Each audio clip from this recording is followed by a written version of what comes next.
My name is Angela Blankley. I'm a real estate agent with Coldwell Banker, Emporia Real Estate.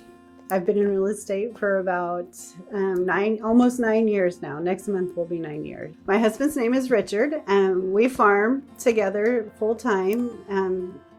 We have 4 children.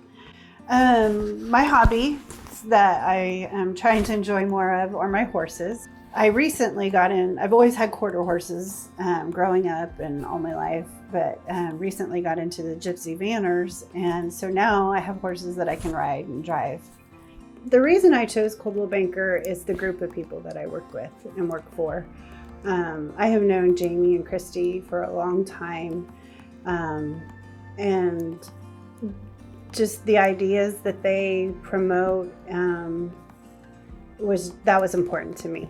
The reason why they sell real estate and do that were the same ideals that I had coming into it. If we have questions about anything, we all talk about it with each other, and it's amazing to me the amount of care that the questions are always about what's best for my customer, or what's best for, to make this deal work out right. And that's what I love about our company.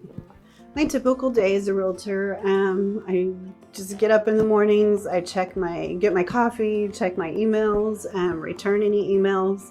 I usually check on my calendar. I have my list of things that I have to do for the day. If I have some free time, I'll try to squeeze in what I need to do for that. But my customers always have access to me all the time. So even if I'm busy doing something else, some farm work with my husband, they always can call anytime.